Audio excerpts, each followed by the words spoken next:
அடியார்களுக்கு வணக்கம். நாம் இன்னைக்கு ஒரு அற்புதமான ஆன்மீக பயணம் மேற்கொள்ள போகிறோம். இன்னைக்கு நாம பார்க்க போகிறது தென்காசி மாவட்டம் பண்பொழியில் இருக்கிற திருமலை முத்துக்குமார சுவாமி கோவில். மேற்கு தொடர்ச்சி மலைகளோட அழகும் அந்த முருகரோட அருளும் இருந்த இடம்தான் இந்த திருமலை கோவில். இந்த மலைக்கு திருவூடமலை அப்படின்னு ஒரு பெயர் இருக்கு. சிலப்பதிகாரத்தில் நம்ம இளங்கோவடிகள் இந்த மலையை நெடுவேல் குன்றம் அப்படின்னு அழைக்கிறார். கண்ணகி இந்த வழியா சேர நாட்டுக்கு போனதா சிலப்பதிகாரத்தில் அவர் சொல்லியிருக்கார். இந்த மலையை பக்தர்கள் திருப்பம் தரும் திருமலை அப்படின்னு கூப்பிடுறாங்க. வாங்க இந்த முருகரை நம்ம தரிசிக்கலாம்.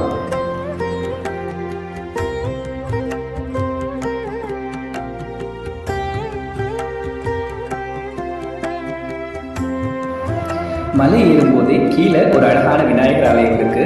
அதை தொடர்ந்து நீங்க வந்தீங்கன்னா அங்க ஒரு மீனாட்சி சுந்தரேஸ்வரர் ஆலயம் இருக்கு.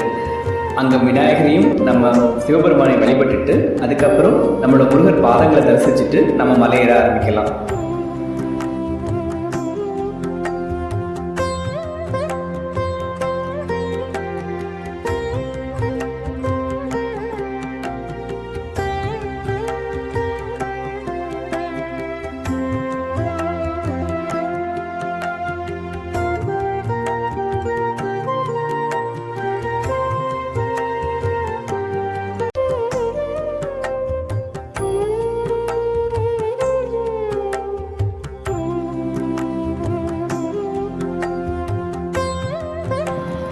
இந்த ஆலயத்தை பற்றி பேசினா கண்டிப்பாக நம்ம மறக்காமல் பேசப்பட வேண்டியது நெடுவயல் சிவகாமி அம்மையார்.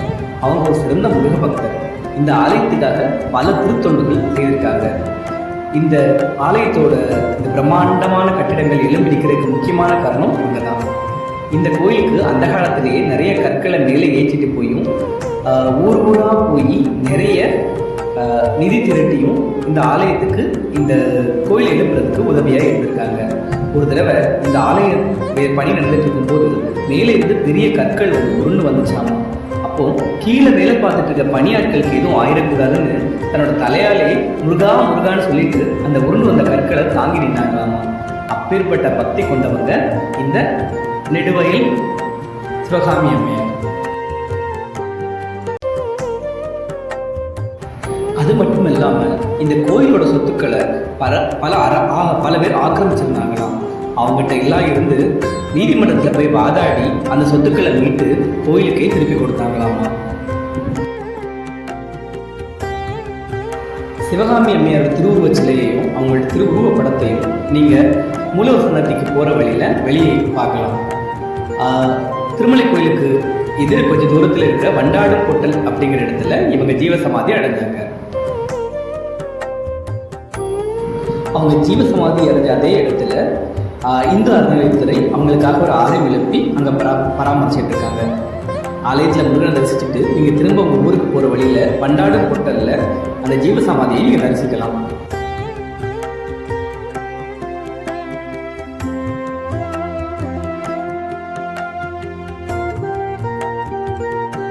இந்த கோயில் மேலே ஏற மொத்தம் 624 படிக்கட்டுகள் இருக்கின்றன. அது எல்லாமே கல்லில் செதுக்கப்பட்ட படிகள். இந்த மலை மேலே எப்பவுமே மேற்கு தொடர்ச்சி மலையிலிருந்து வீசுகிற அந்த தென்றல் காற்று வீசிக்கிட்டே இருக்கு. வெயில் காலத்தில் கொஞ்சம் வெயில் கடினமாக இருந்தாலும் நடுவில் வெள்ளையும் சுண்ணாம்பு அடிச்சிருக்காங்க. அதில் நடக்கும்போது கொஞ்சம் இதமாக இருக்கு. என்னதான் வேன் வசதி மற்றும் ஆட்டோ வசதிகள் போன்றது மேலே ஏறதுக்கு இப்போ ஏற்பட்டிருந்தாலும் இந்த படிக்கட்டில் ஏறி அந்த முருகனை தரிசிக்கிறதே ஒரு சிறப்பு தான்.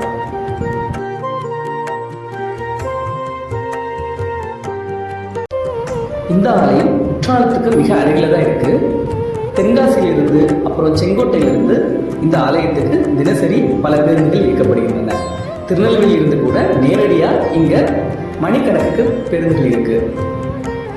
குற்றாலத்துக்கு சுற்றுலா வரவங்க மறக்காமல் இங்கே வந்து இந்த திருமலை குமாரசுவாமியை தரிசிச்சுட்டு போங்க. இந்த பதிவு சித்திரை உச்சி வெயில் எடுக்கப்பட்டது. அதனால் உங்களுக்கு வெயில் ரொம்ப தாக்கமாக இருக்கிற மாதிரி தெரியலாம். ஆனால் மாலை பொழுதுலையும் ஜூன் ஜூலை மாதங்களிலேயும் குற்றால சீசன் வரும்பொழுது இங்கே வந்து தென்றல் காற்று அப்படி இருக்கும். இந்த மலையிலிருந்து பனியிலிருந்து இறங்கவே மனசு வராது. அந்த அளவுக்கு இதமாகவும் சுகமாகவும் இருக்கும். படிக்கட்டுகளில் மேலே ஏறுகிற வழியில் அங்கே இங்கே உங்களுக்கு இளைப்பாறுதல் மண்டபங்கள் இருக்குது. அதனால் எந்த ஒரு டைம்ஸும் இல்லாமல் நம்ம அந்த மலையில் ஏற முடியும். மலையில் நீங்கள் பாதி வழி ஏறி நடந்து வந்தீங்கன்னா அங்கே நீங்கள் வந்து இடும்பன் சன்னதியை பார்க்கலாம். அந்த இடும்பன் சன்னதியில் இடும்பனை வழிபட்டுட்டு அவர் தலத்தை சுற்றி வந்துட்டு நம்ம மேலும் மலையேறி தொடரலாம்.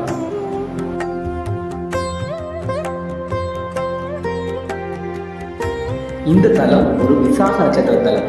விசாக நட்சத்திரத்தில் இருக்கிற பக்தர்கள் கண்டிப்பாக வழிபட வேண்டிய முக்கியமான தலம் இது. இங்கே வைகாசி விசாகம், அப்புறம் சித்திரை படி திருவிழா, அப்புறம் சித்திரை வசந்த திருவிழா, பங்குனி உத்திரம், தைப்பூசம் போன்ற நாட்கள்லாம் மிக சிறப்பாக இங்கே வழிபாடு நடக்கும். பக்தர்கள் கூட்டமும் அலைமோதும்.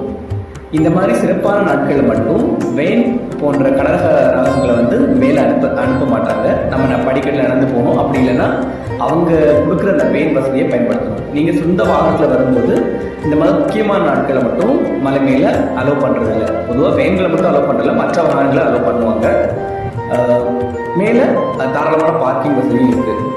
பொதுவாக இந்த கோயிலில் அவ்வளோ கூட்டம் இல்லை. முக்கியமான நாட்கள் எப்பவும் கூட்டமாக இருக்கும். மற்ற நாட்கள் கொஞ்சம் நீங்கள் முருகரை நிம்மதியாக பார்த்துட்டு வரலாம். தென்காசியை சுற்றி இருக்க பகுதியில் உள்ள மக்களுக்கு இந்த கோயில் கண்டிப்பாக பரிச்சயமாக இருக்கும். இது மிகவும் பிரசித்தி பெற்ற கோயில் இந்த தென்காசி மாவட்டத்தில். இங்கே இருக்கிற பக்தர்கள் வந்து தங்களுக்கு வேண்டுதலை நிறைவேற்றுறதுக்கு பொதுவாக மொட்டை போடுறாங்க. அதுக்கப்புறம் எடைக்கு எடை பொருட்கள் கொடுக்கறதும் இங்கே வந்து பிரசித்தி பெற்ற வேண்டுதலாக இருக்குது.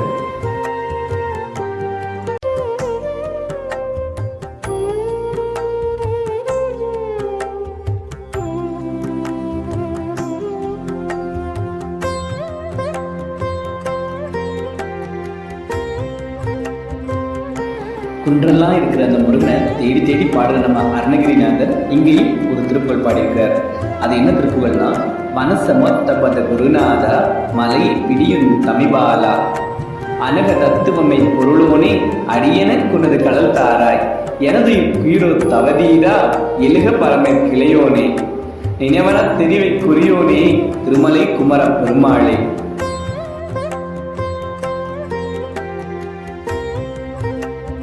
முருகா, தாமரை நிழல் போன்ற அந்த பொற்பாதங்களோட நிழலை எனக்கு தந்தர்களும் சொல்லி உருகி உருகி இங்க இருக்கிற அந்த முத்துக்குமார சுவாமியை பார்த்து வேண்டியிருக்காரு.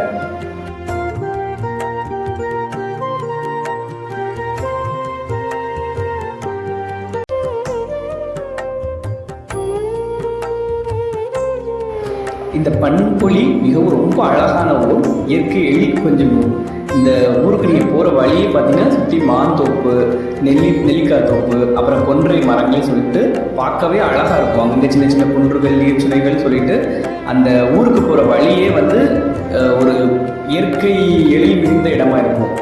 இந்த இடத்துல வந்து பல திரைப்படங்களும் ஷூட் பண்ணப்பட்டிருக்கு. இந்த கோயிலே இப்போ சமீபத்தில் வெளிவந்த அந்த புஷ்பா படத்தில் ஸ்ரீவள்ளி அப்படிங்கிற பாடல் இங்கே தான் பதிவு செஞ்சாங்க.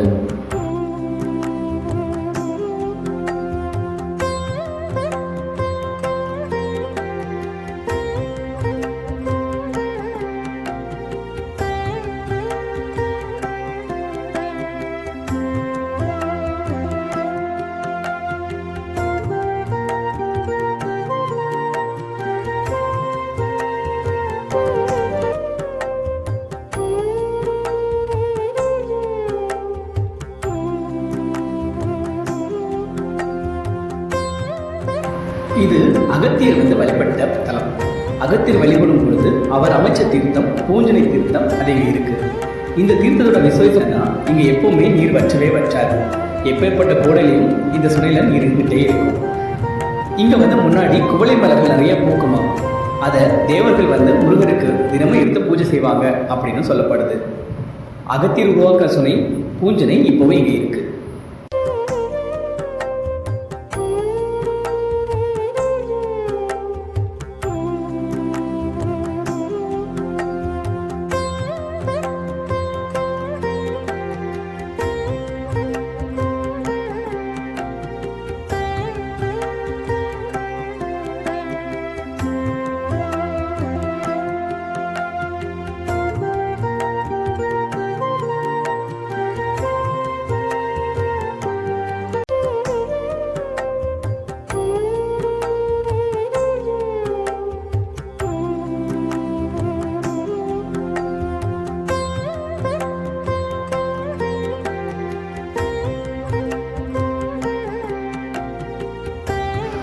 இந்த திருமலை கோவிலோட தல வரலாறு ரொம்பவே மெய்சிலிர்க்க வைக்கக்கூடியது. இந்த திருமலையில் முதல்ல காளியம்மன் கோவில் மட்டும்தான் இருந்தது. அந்த கோவிலுக்கு அர்ச்சகராக இருந்தவர் தான் புவன்பட்டர். அவரோட கனவுல நம்ம திருமலை முருகன் வந்து, நான் கோட்டை திருடு அப்படிங்கிற இடத்துல ஒரு மூங்கில் புதருக்குள்ளே இருக்கிறேன், என்னை எடுத்துட்டு வந்து இங்கே வந்து பிரதிஷ்டை செய் அப்படின்னு சொல்றாரு. உடனே அவரும் பந்தலராஜாட்ட போய் நடந்த விஷயத்தை கூறுறாரு. பந்தலராஜாவை கூட்டிட்டு அந்த கோட்டை திருடுக்கு போறாரு. அங்க நிறைய மூங்கில் புதர்கள் இருந்தன. ஆனாலும் முருகர் எங்க இருக்குன்னு தெரியாத போது அங்க இருந்த எறும்பு கூட்டங்கள் அவங்களுக்கு வழி காமிச்சிச்சாமா. அப்படி அந்த எறும்பு கூட்டங்கள் காமிச்ச வழியில போய் தோன்ற போது இப்ப இருக்கிற மூலவர் சிலை அவங்களுக்கு கிடைச்சிருக்கு. அதை இந்த மலையில இருக்க புளிய மரத்துக்கு கீழே பிரதிஷ்டை செஞ்சாங்க. இந்த கோவிலோட தலவிருஷம் புளிய மரம். அங்கதான் இப்பவும் ஆதி மூலவர் சன்னதி இருக்குது.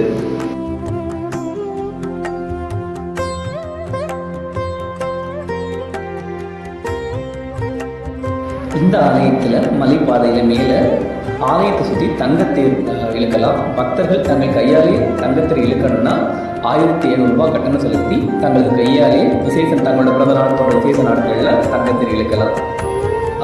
மேலும் இந்த ஆலயத்தில் வந்து 8 கால பூஜை, காலையில் 6 மணிக்கு திருமணங்கள் தொடங்கி இரவு ஏகாந்தம் அப்படின்னு 8:15 மணி வரைக்கும் 8 கால பூஜை நடக்குது. இங்கே தினசரி 100 பக்தர்களுக்கு அன்னதானம் போடுறாங்க. பக்தர்கள் 4000 ரூபாய் கட்டணம் செலுத்தி அன்னதானத்துக்கு நிதி வழங்கலாம். அல்லது 70,000 ஒரு தடவை கட்டி ஏதோ ஒரு வருடத்தில் ஒரு நாள் வாழ்நாள் ஃபுல்லாக, அதுக்கப்புறம் தொடர்ந்து ஏதோ ஒரு நாள் குறிப்பிட்ட நாளில் வந்து அன்னதான சேவையை செய்ய சொல்லலாம்.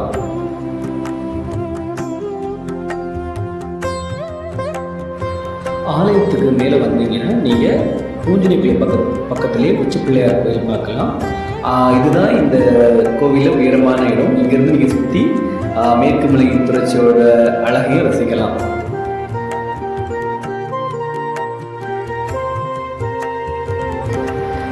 இந்த முருகர் ரொம்பவும் கருணை வாய்ந்தவர். நம்ம கேட்குறதெல்லாம் அள்ளி அள்ளி வாரி வாரி கொடுக்குறவர். கண்டிப்பாக நீங்கள் தென்காசி மாவட்டத்துக்கு வரணும்னு நினச்சிங்கன்னா நம்ம பண்புலி குமாரசுவாமியையும் கண்டிப்பாக அவர் தரிசிங்க. அவருக்கு கேட்குற எல்லாத்தையும் கொடுப்பார். வெற்றிவேல் முருகனுக்கு அரோகரா.